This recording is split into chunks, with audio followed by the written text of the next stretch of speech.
Ya, pemirsa, kita masuk ke segmen dialog di Bincang Pagi. Isu mengenai standar operasi dan keselamatan penerbangan ini kembali mencuat pasca dibekukannya penerbangan AirAsia rute Surabaya-Singapura. Dan meski tidak terkait langsung dengan kecelakaan, namun bagaimana sebuah maskapai penerbangan ini bisa beroperasi di luar jadwal penerbangan yang ditentukan. Ini memunculkan berbagai dugaan mengenai karut-marut dunia penerbangan di tanah air. Nah, polemik ini juga semakin mencuat saat Civil Aviation Authority of Singapore atau CAAS, ini otoritas yang mengelola Bandara Changi, Singapura, menyebut penerbangan QZ8501 ini sebenarnya telah mengantongi perubahan izin terbang di hari Minggu. Ini berdasarkan dual agreement antara dua negara, Indonesia dan Singapura. Nah, ada apa dengan dunia penerbangan di tanah air? Kita akan membahasnya bersama dua narasumber yang telah hadir di studio. Yang pertama ada Bapak Rinaldi Hanafi, seorang pemerhati penerbangan dan juga mantan pilot, dan juga dari anggota Komisi 5 DPR, Bapak Andi Taufan Tiro. Selamat pagi, Bapak-Bapak. Selamat pagi, Mas. Baik, sebelum kita masuk ke segmen dialog ini, ada satu berita pengantar di mana isu mengenai standar operasi dan keselamatan penerbangan ini kembali mencuat pasca dibekukannya penerbangan AirAsia rute Surabaya-Singapura. Berikut informasinya untuk Anda. Isu mengenai standar operasi dan keselamatan penerbangan kembali mencuat pasca dibekukannya penerbangan AirAsia rute Surabaya-Singapura. Meski tidak terkait langsung dengan kecelakaan, namun bagaimana sebuah maskapai penerbangan bisa beroperasi di luar jadwal penerbangan yang ditentukan memunculkan berbagai dugaan. Menyusul temuan ini, Direktorat Jenderal Perhubungan Udara Kementerian Perhubungan langsung menggelar investigasi. PLT Dirjen Perhubungan Udara Joko Murdiatmojo mengatakan, investigasi meliputi pemeriksaan atas pihak-pihak yang terkait dengan penerbangan pesawat dengan nomor penerbangan QZ8501 itu. Semua pihak yang berkaitan dengan kegiatan penerbangan, artinya dari ATC-nya juga kita akan tanya masalahnya di mana, kita cari lagi informasi dari bandara dan sebagainya, supaya kita bisa mendapatkan informasi, bisa mendapatkan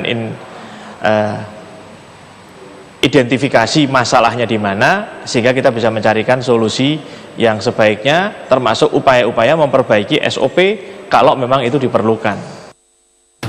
Belakangan polemik mengenai pembekuan rute AirAsia ini semakin mencuat menyusul pernyataan Civil Aviation Authority of Singapore atau CAAS.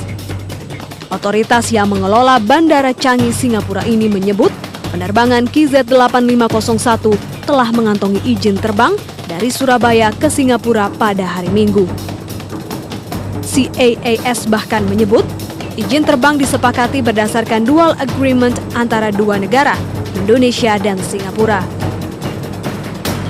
Persetujuan terhadap jadwal penerbangan AirAsia QZ8501 diberlakukan sejak 26 Oktober 2014 hingga 6 Maret 2015. Pengamat penerbangan yang juga mantan Kepala Staf TNI AU, Capi Hakim mengatakan, karut-marut dalam dunia penerbangan Indonesia menunjukkan tidak adanya pengawasan yang ketat dan law enforcement terhadap pelanggaran prosedur penerbangan. Lemahnya pengawasan berujung pada berbagai insiden yang mengancam keselamatan nyawa penumpang. Picture-nya adalah harus disiplin yang ketat tanpa kompromi, pengawasan untuk menjaga disiplin ini, dan tindakan dengan efek jera yang harus jalan. Itu itu menjadi terjadi seperti itu. Ini resultnya, ini hasilnya dari hal-hal yang seperti ini adalah accident. Begitu terjadi accident seperti ini, maka kemudian terbukalah satu-satu misalnya. Tentang meteo lah, tentang flight plan lah, tentang semuanya. Jadi terjadi hiruk-pikuk yang nggak keruanan. Bisnis dalam dunia penerbangan adalah industri yang high regulated. Sudah seharusnya maskapai mengedepankan unsur keselamatan sebagai hal yang utama dibanding hanya mengejar keuntungan semata. Tim Liputan Metro TV. Baik, langsung kita masuk ke dialog bersama Rinaldi Hanafi, pilot senior juga pemerhati penerbangan, dan juga dari Komisi 5 DPR, Bapak Andi Taufan Tiro. Mas Taufan, ke Mas Taufan terlebih dahulu. Kita belum pernah mendengar dari DPR, terutama dari Komisi 5 yang membinai transportasi ya, terkait dengan musibah yang dialami QZ8501. Seperti apa nanti akan tanggapannya? Terima kasih, Mas. tentu ini musibah yang sangat besar. Pertama-tama saya ucapkan dulu bela sungkawa kepada keluarga korban. Kejadian ini sepertinya berulang dan berulang lagi ya. Kita masih ingat beberapa kejadian masalah penerbangan kita, penerbangan udara kita, ada Mandal dan lain sebagainya, Lion dan Garuda pun sempat di beberapa ini. Sepertinya pengawasan kita harus betul-betul kita lakukan ekstra ketat. Harus ada panis yang memang berat dan untuk menimbulkan efek jera itu tadi. Karena apapun namanya, dari beberapa yang literatur yang saya baca, kami kan belum sempat rapat dengan Kementerian Perhubungan dan stakeholder yang ada dalam sistem transportasi udara kita. Tapi bisa saya pastikan bahwa ada prosedur yang tidak jalan dalam masalah yang kita hadapi, musibah yang kita hadapi baru-baru ini. Saya kira lebih ke arah prosedur yang memang tidak lakukan dengan baik. Tadi Mas Taufan bilang ini kejadian yang bukan sekali ini saja, berulang-ulang lagi dan memang belum ada efek jerahnya. Apakah memang sanksinya belum cukup memberikan efek jerah? Bagaimana sanksi yang tepat untuk memberikan? Saya kira begini. Kita harus berani. Kita harus berani, pemerintah harus hadir, benar-benar hadir untuk memberikan rasa aman itu tadi. Kami di DPR tentu sudah membuat undang-undang misalnya. Undang-undang tentang penerbangan kita yang kita perbarui 2007 lalu. Nah, di situ kan sudah banyak dari sisi pengawasan, dari sisi kontrol, dari sisi dan lain sebagainya. Itu kita sudah lakukan sedemikian rupa dan mengadop internasional standar. Tinggal sekarang bagaimana pemerintah, regulator dan operator itu melaksanakan dengan baik undang-undang yang telah kita buat itu. Jadi dalam waktu dekat ini, setelah reses nanti anggota DPR ini akan memanggil Kementerian Perhubungan dan juga stakeholder yang lain gitu. Akan dibentuk panja, saya dengar informasinya juga. Ya, dari komunikasi kami via telepon dengan teman-teman, memang kami cukup prihatin dengan kejadian ini dan saya katakan lagi berulang lagi. Sepertinya ada yang salah. Kalau dari sisi aturan dan lain-lain sebagainya, saya kira sudah. Tinggal bagaimana kita menerapkan, mengimplementasikan undang-undang itu, peraturan itu benar-benar di dunia penerbangan, bukan cuma dunia penerbangan kita. Angkutan darat pun begitu, angkutan laut pun begitu. Cuman kalau angkutan udara kan memang lebih ini.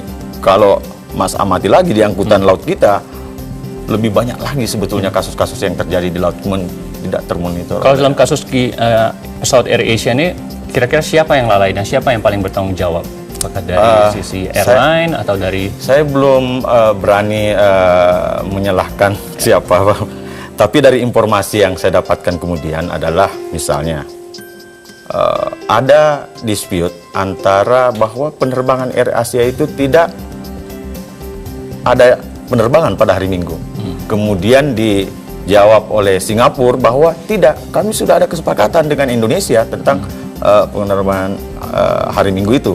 Oke, siapa yang salah? Nanti kita tanya. Ya, karena belum ada informasi yang bisa betul-betul kita pakai bahwa pemerintah atau dan lain sebagainya, siapapun itu, belum ada yang bisa kita ini. Ya kan? Yang kedua, adanya jadwal yang maju kurang lebih 2 jam dari jadwal yang seharusnya kan. Nah, ini juga menimbulkan masalah kan, Mas. Pada saat mereka maju, dan dari berita yang berita yang saya baca, pada saat yang kurang lebih tidak terlalu, ada 7 pesawat di sekitar lintasan itu. 7 pesawat, sehingga pada saat AirAsia minta naik di ketinggian dari 32.000 ke 36.000 itu, ATC kemudian tidak bisa tidak mengizinkan karena memang ada pesawat lain di atas. Ada pesawat lain di atas. Nah, saya tidak tahu kalau penerbangan AirAsia tidak dimajukan, artinya tetap pada jam yang seharusnya dia terbang, kira-kira bisa lain. Bisa lain. Tapi ini sudah kehendak yang maha kuasa ini. Ya, baiklah, kita akan jeda dulu. Nanti setelah jeda saya mau tanya ke Mas Rinaldi ini terkait dengan standar keselamatan sebelum terbang dan juga saat terbang di udara. Kita akan jeda dulu. Kita akan kembali sesaat lagi. Tetaplah bersama kami.